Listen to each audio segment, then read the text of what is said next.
Welcome to the heart of Flatford. Here at Flatford we've got the River Stour, the bridge and Bridge Cottage.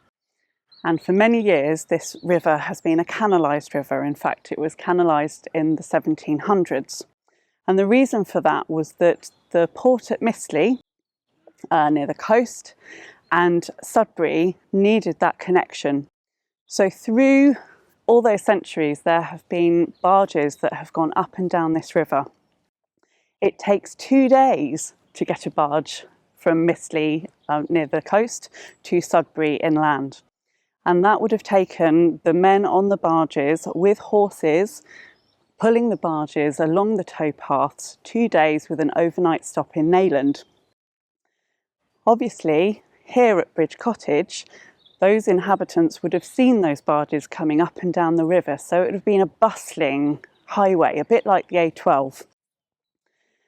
What would have been brought along those barges on the river would have been coal for burning, all sorts of fuel. It would have been bricks coming back from Sudbury and corn and grain for the mills. John Constable's father, Golding Constable, owned mills up and down the river, particularly here at Flatford, but also in Dedham, as did his brother Abram.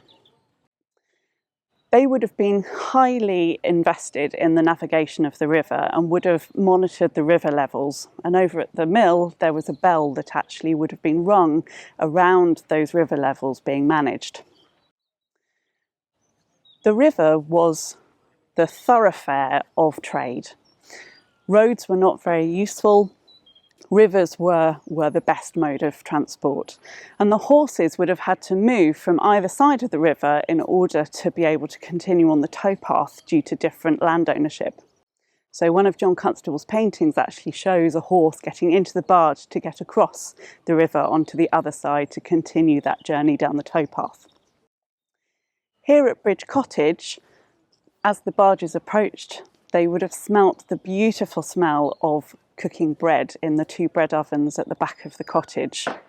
The cottage itself then was 2 cottages with front and back doors in each cottage.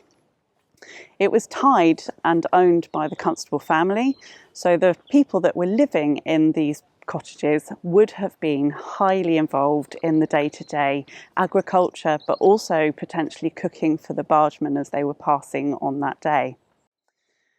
We don't have much information about the people that lived in the cottages themselves because, like many other people that worked the land, there aren't many written records. However, in the 1881 census, we've recorded the Clark family. So if you are able to come into Bridge Cottage, do have a look round as it's set up as if the Clark family are in residence. And they would have seen outside of one of their windows, just by the river, the barges arriving and disembarking and coming over to get their lunch. With the arrival of the railways in the 1860s, the canal became an area that was less used, and by the 1920s the last barge came down the river formally as part of that industry.